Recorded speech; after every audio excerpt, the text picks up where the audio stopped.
Hello class 9। গতদিন আমরা 17 নম্বর অঙ্ক পর্যন্ত করেছিলাম। আজকে আমরা তারপর থেকে শুরু করব 18 নম্বর অঙ্ক থেকে। 18 নম্বর অঙ্কটা কি বলেছে আগে আমরা পড়ে নেব। বলেছে লীনা মেলা থেকে একটা বালা কিনে হাতে পড়েছে। বালাটিতে 269.5 বর্গ সেন্টিমিটার ধাতু আছে। বালাটির বহির ব্যাসার্ধের দৈর্ঘ্য 28 সেন্টিমিটার হলে অন্তর ব্যাসের দৈর্ঘ্য কত সেটা আমায় নির্ণয় করতে হবে। একটা বালা মানে মোটামুটি এই ধরনের দেখতে হতে পারে। এইটা যদি বালাটা হয় তার মানে এটা বুঝতে পারা যাচ্ছে যে এটা হচ্ছে একটা সমকেন্দ্রীয় দুখানা বৃত্ত রয়েছে। আমি মনে করে নিয়েছি যে যেটা অন্তর্বৃত্ত সেই বৃত্তটির ব্যাসার্ধ হচ্ছে 8 সেন্টিমিটার। তাহলে অন্তর ওই বৃত্তটির ক্ষেত্রফল কত হবে না পাই আর স্কোয়ার বর্গ একক। আর এর মান আমি জানি না, পাই এর মান 22/7, আমি 22/7 বসিয়ে দিলাম, 22/7 গুণিতক আর বর্গ একক।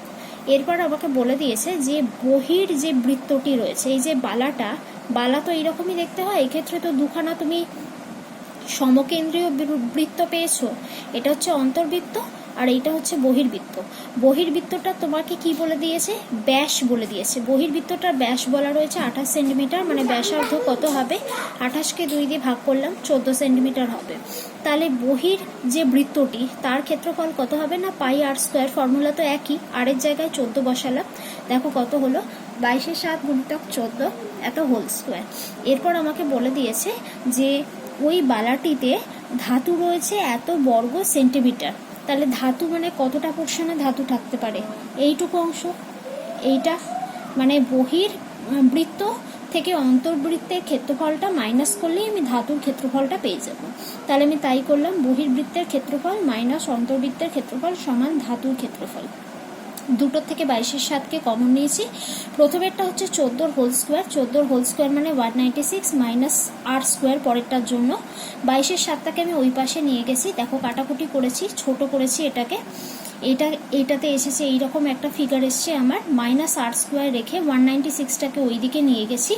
দেখো আমার এসছে minus R square is equal to minus 110.25। আচ্ছা, এরপর দুদিক থেকে মাইনাস মাইনাস চলে গেছে, R square is equal to এইরকম পেলাম। এবার কি করেছি না, দুদিকে বর্গমূল করেছি। আমরা দশমিকের সংখ্যার বর্গমূল কিভাবে করে সেটা জানি। তাহলে এখানে বর্গমূল করার পর আমি কত পেলাম না, আর ইজ ইকুয়াল টু আমি পেয়েছি 10.5। তাহলে আমি কি বলতে পারি যে যে অন্তর্বৃত্তটা রয়েছে তার ব্যাসার্ধ হচ্ছে 10.5 সেন্টিমিটার। তাহলে তার ব্যাস কত হবে না, 10.5কে 2 দিয়ে গুণ করলাম, গুণ করে যত হবে মানে 21 সেন্টিমিটার, সেটাই হয়ে যাবে ওই অন্তর্বৃত্তটার ব্যাস। সেটাই আমাকে নির্ণয় করতে দিয়েছিল। হয়ে গেল। চলে আসছি 19 নম্বর অঙ্কে। 19 নম্বর অঙ্কটা কি বলেছে আমি একবার পড়ে নেব। 19 নম্বর অঙ্কটাতে বলেছে প্রতুল পাশের ছবিটার মতো একটা সমবাহু ত্রিভুজ এবিসি এঁকেছে, যার প্রত্যেকটা বাহুর দৈর্ঘ্য 10 সেমি করে দেওয়া রয়েছে। Sumit A B R C বিন্দুকে কেন্দ্র করে 5 সেন্টিমিটার দৈর্ঘ্যের ব্যাসার্ধের 3টে বৃত্তচাপ এঁকেছে এবং মাঝের কিছুটা জায়গায় একটা রঙিন করেছে। তাহলে আমাকে দেখতে হবে যে এই রঙিন অংশটার ক্ষেত্রফল কত। দেখো আমি ছবিটা এঁকে নিয়েছি, বইতে যেরকম ভাবে আঁকা রয়েছে, শুধু এইখানের এই বিন্দুগুলোর নাম আমি দিয়ে দিয়েছি পি, কিউ আর আর। আচ্ছা, এইখানে যে বৃত্ত কলাটা অঙ্কন করা হয়েছে, বুঝতেই পারছো ছবি দেখে যে এইখানের এই যে একটা বৃত্তকলা রয়েছে, ওপরের দিকের একটা বৃত্তকলা রয়েছে, আর সাইডের দিকের আর একটা বৃত্তকলা রয়েছে। আবার এখানে আঁকাটা একটুখানি বেঁকে গেছে। এটা সি বিন্দু, এটা বি বিন্দু, আর এটা এ বিন্দু। এরকম ভাবে 3খানা বৃত্তকলা রয়েছে এখানে। এবিসি যে সমবাহু ত্রিভুজটা, তার প্রত্যেকটা বাহুর দৈর্ঘ্য আমাকে বলে দিয়েছে 10 সেন্টিমিটার। এবিসি এই ত্রিভুজটার ক্ষেত্রফল আমি আগে নির্ণয় করে নিচ্ছি। ত্রিভুজের ক্ষেত্রফলের সমবাহু ত্রিভুজের ক্ষেত্রফলের ফর্মুলা √3/4 গুণিতক বাহুর হোল স্কোয়ার। বাহু মানে এখানে 10কে পুট করলাম, কাটাকুটি করেছি, ছোট করেছি, করে কত এসছে না 25 √3 এত বর্গ সেন্টিমিটার। এবার এবিসি একটু সমবাহু ত্রিভুজ। সমবাহু ত্রিভুজের কি হয় না, 3টে কোণ সমান হয়। তাহলে 3টে কোণ প্রত্যেকটাই হচ্ছে 60 ডিগ্রি করে।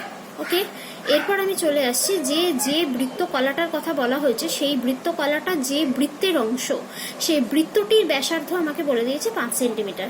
তাহলে সম্পূর্ণ ওই বৃত্তটির ক্ষেত্রফল কত হওয়া উচিত না পাই আর স্কোয়ার। ফর্মুলা আর এর জায়গায় আমি 5কে বসালাম।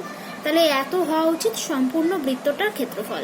তার মধ্যে থেকে এ পি কিউ মানে এইটুকু অংশের এই বৃত্তকলাটির ক্ষেত্রফল কত হবে না, আগের দিনে সেই যে ফর্মুলা θ/r 360 গুণিতক বৃত্তটির ক্ষেত্রফল, এখানে থিটা মানে 60 ডিগ্রি, তাহলে 60 বসালাম, 60/360 গুণিতক বৃত্তটার ক্ষেত্রফল।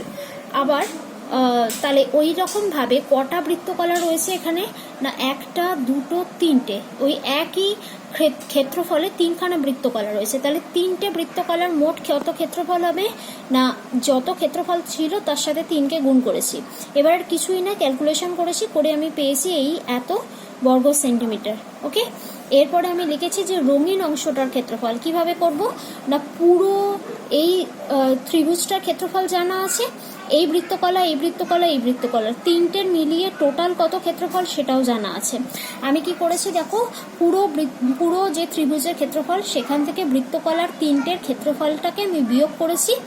বিয়োগ করে আমি এইরকম একটা আসন্ন মান পেলাম, 4.01 বর্গ সেন্টিমিটার।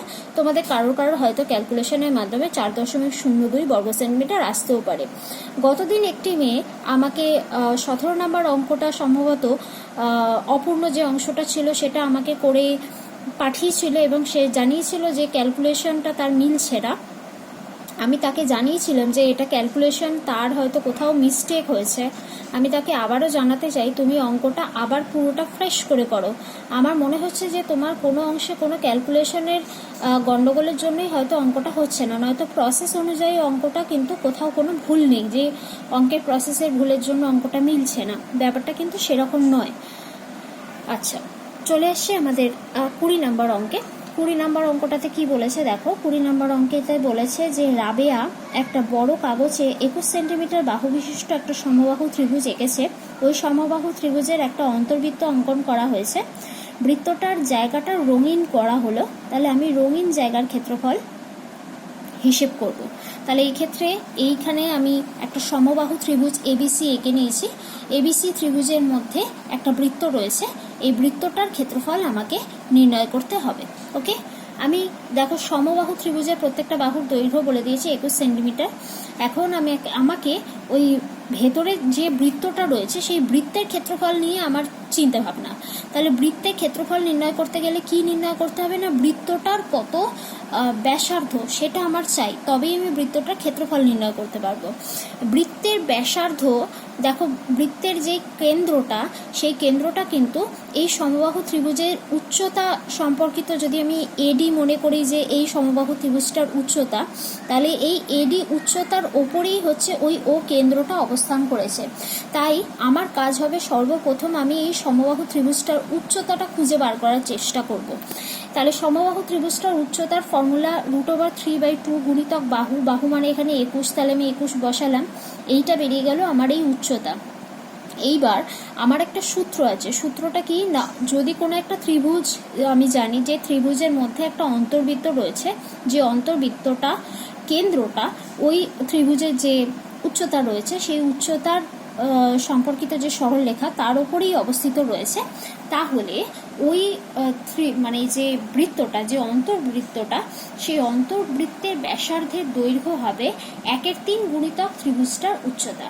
এটা একটা সূত্র, ঠিক আছে? এই সূত্রটা তোমাকে এখানে ব্যবহার করতে হবে। 1/3 গুণিতক ত্রিভুজের উচ্চতা, অর্থাৎ এই পুরো সরলরেখাটাকে 3টে ভাগ করলে তার একটা ভাগ হচ্ছে এই বৃত্তটার ব্যাসার্ধ। অন্তর্বৃত্তটার ব্যাসার্ধের দৈর্ঘ্য হচ্ছে, সমবাহু ত্রিভুজের অন্তর্বৃত্তের ব্যাসার্ধের দৈর্ঘ্য হচ্ছে 1/3 গুণিতক ত্রিভুজটার উচ্চতা। ঠিক আছে, এখানে ত্রিভুজের উচ্চতাটা আমি এইসবে নির্ণয় করেছি, সেটা আমি এখানে পুট করব, ক্যালকুলেশন করব, করে এরকম একটা ফিগার পেলাম। এরপর আমি কি করেছি, অন্তর্বৃত্তটার ক্ষেত্রফল নির্ণয় করেছি, ফর্মুলা πr²। আর এর জায়গায় আমি এইমাত্র যে মানটা পেয়েছি 7√3/2, এটাকেই পুট করেছি, ক্যালকুলেশন করেছি, করার পর আমি এরকম একটা আনসার পেলাম। ওকে, আসছি তাহলে রঙিন জায়গাটার ক্ষেত্রফল কত হলো, না বৃত্তের যে ক্ষেত্রফলটা সেটাই হচ্ছে রঙিন জায়গাটার ক্ষেত্রফল। বৃত্তের ক্ষেত্রফলটা আমি নির্ণয় করতে পেরেছি, তাহলে ওইটাই হয়ে গেল আমার রঙিন জায়গার ক্ষেত্রফল। আমার মনে হচ্ছে সকলে বুঝতে পেরেছো, কোনো অসুবিধা হয়নি। চলে আসছি 21 নম্বর অঙ্কে। একটা সমবাহু ত্রিভুজের পরিবৃত্তের ক্ষেত্রফল 462 বর্গ সেন্টিমিটার। তাহলে ত্রিভুজের প্রত্যেকটা বাহুর দৈর্ঘ্য কত সেটা আমার নির্ণয় করতে হবে। আগের যে অঙ্কটা করেছিলাম সেটা অন্তর্বৃত্ত ছিল, এবারে যে অঙ্কটা করব সেটা পরিবৃত্ত। পরিবৃত্ত মানে কি, একটা ত্রিভুজ রয়েছে, ত্রিভুজের তিনটে শীর্ষবিন্দুকে স্পর্শ করে যদি একটা বৃত্ত অঙ্কন করি, তাহলে এই বৃত্তটাকে বলবো ওই ত্রিভুজের পরিবৃত্ত। তাহলে আমি এখানে ধরে নিচ্ছি, ধরি ওই পরিবৃত্তটার ব্যাসার্ধ হচ্ছে 8 সেন্টিমিটার। মনে করো এই যে পরিবৃত্তটা রয়েছে তার ব্যাসার্ধ হচ্ছে 8 সেন্টিমিটার। আচ্ছা, এই যে ও কেন্দ্রটা এমনভাবে অবস্থান করেছে, দেখো এখানে ও এ, ও বি, ও সি তিনটেই হচ্ছে তোমার ওই বৃত্তটার ব্যাসার্ধ।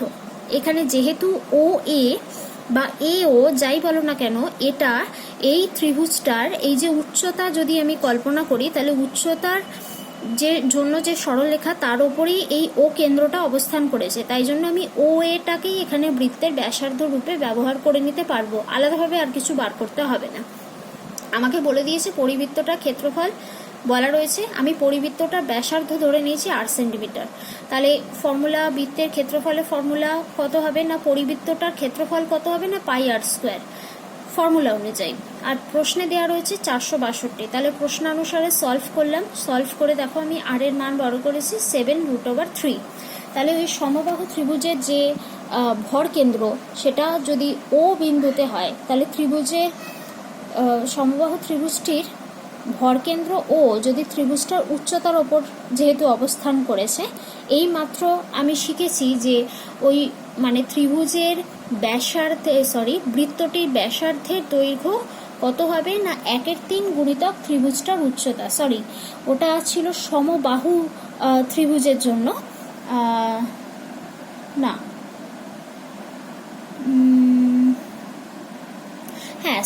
হ্যাঁ ঠিকই বলছিলাম, ওটা ছিল তোমার ওইটাও ছিল সমবাহু ত্রিভুজের জন্য, ওটা ছিল 1/3 গুণিতক ত্রিভুজের উচ্চতা। এটাতে হচ্ছে তোমার ভরকেন্দ্রটার এটা ফর্মুলাটা একটা কিছু, আচ্ছা এটা AO ইজ ইকুয়াল টু হচ্ছে 2/3 গুণিতক এডি। এডি এর জায়গায় আমি এডি ইজ ইকুয়াল টু কত লিখতে পারবো না 3/2 গুণিতক AO। ঠিক আছে, এইটা হচ্ছে আমার ফর্মুলাতে আমি পুট করেছি। ফর্মুলায় পুট করে আমি এরকম একটা ফর্মে এলাম। AO এর জায়গায় আমি 7√3 পুট করলাম।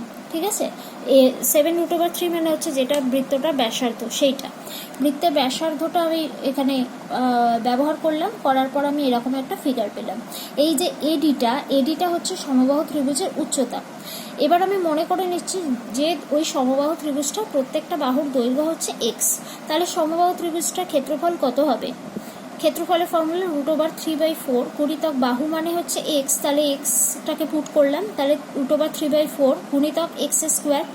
আবার যদি এটা সমবাহু ত্রিভুজ হয়, এই সমবাহু ত্রিভুজটার ভূমিটা তুমি ধরে নিয়েছো x আর উচ্চতাটা তুমি নির্ণয় করেছো এইটা, তার মানে তোমার প্রশ্নানুসারে মানে এখানে হাফ ভূমি উচ্চতার জায়গায় এইটাকে পুট করতে পারো। এবার এটাকে সলভ করো, প্রশ্নানুসারে মানে শর্তানুসারে দুটোই হচ্ছে তোমার একই ত্রিভুজের ক্ষেত্রফল, তাহলে শর্তানুসারে এইটা সমান এইটা তুমি ব্যবহার করতেই পারো। এবং এটাকে ব্যবহার করার পর তুমি x এর মান কত পেলে, 21। তাহলে আমার বেরোলে যে সমবাহু ত্রিভুজটার প্রত্যেকটা বাহুর দৈর্ঘ্য হবে 21 সেন্টিমিটার।